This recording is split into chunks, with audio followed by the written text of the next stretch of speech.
गुरु प्यारी सात संगत जी, प्यार से कहना धन निरंकार जी।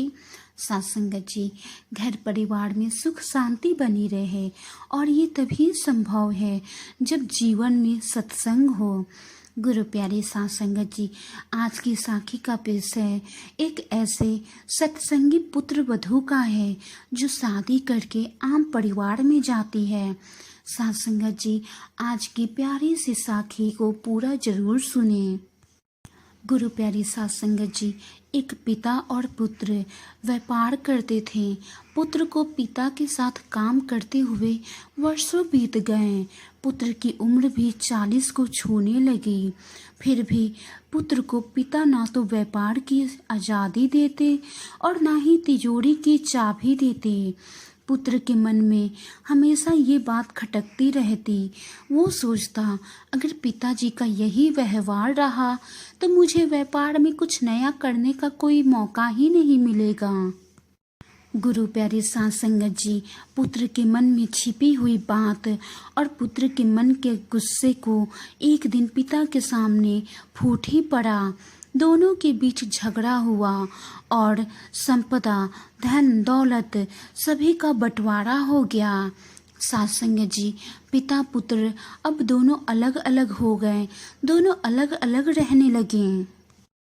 पुत्र अपनी पत्नी, अपने बच्चों के साथ रहने लगा। पिता अकेले थे। उनकी पत्नी का देहांत हो चुका था।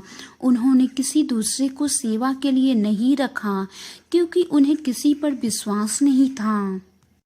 गुरु प्यारी सात संगत जी, बूढ़े होने के बावजूद वो खुद ही रूखा सूखा भोजन बनाकर खा लेते या कभी चने खाकर ही रह जाते तो कभी भूखे ही सो जाते थे। गुरु प्यारी सात संगत जी, उनकी पुत्र वधू बचपन से ही सत्संगी थी।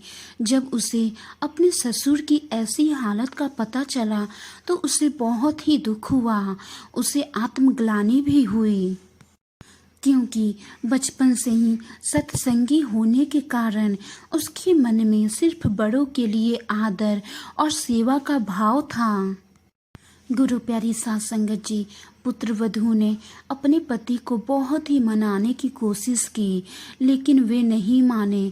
पिता के प्रति पुत्र के मन में कोई प्रेम, कोई सद्भाव नहीं था। गुरु प्यारे सात संगत जी, अब पुत्र वधू के मन में सिर्फ यही चल रहा था कि मुझे बचपन से ही बड़ों का आदर मान सम्मान करना सिखाया गया, बड़ों का सेवा भाव करना सिखाया गया, लेकिन आज मैं अपने ससुर को वो मान सम्मान नहीं दे पा रही हूँ, वो सेवा भाव नहीं कर पा रही हूँ। गुरु प्यारे सात संगत जी, अब पुत्र वधू ने अपने मन में ही एक विचार दृढ़ किया कि वो पहले पति वो बच्चों को भोजन कराकर दुकान और विद्यालय भेज देगी। बाद में स्वयं ससुर के घर जाकर भोजन बनाकर उन्हें खिलाएगी और रात्रि के लिए भी भोजन बनाकर रख देगी। गुरु प्यारी सात संगत जी, जैसा पुत्र वधू ने सोचा उसने वैसा ही किया। वो अपने पति और बच्चों को भोजन बनाकर खिला देती थी, उन्हें दुकान और स्कूल भेज देती थी। उसके बाद खुद ससुर के घर पर जाकर भोजन बनाकर उन्हें खिलाती और फिर रात के लिए भोजन बनाकर रख के आती। कुछ दिनों तक ऐसा ही चलता रहा, लेकिन जब उसके पति को ये पता चला तो उसने पत्नी को ऐसा करने से रोकते हुए कहा, ऐसा क्यों करती हो तुम? बीमार पड़ जाओगी, तुम्हारा शरीर इतना परिश्रम नहीं सह पाएगा। गुरु प्यारी सात संगत जी, पत्नी बोली, मेरे आदरणीय ससुर जी भूखे रहें, तकलीफ में रहें, भूखे पेट ही सो जाएं और हम लोग आराम से खाएं पिएं, मौज मस्ती करें, ये मैं नहीं देख सकती। मेरा धर्म है बड़ों की सेवा करना, इसके बिना मुझे संतोष नहीं होता। मैं बचपन से ही सत्संग जाती थी। मुझे सिखाया गया है कि हर एक वस्तु में, हर एक इंसान में परमात्मा का वास है, तो उनमें भी तो परमात्मा का वास है। तो मैं उन्हें खिलाए बिना कैसे खा सकती हूँ?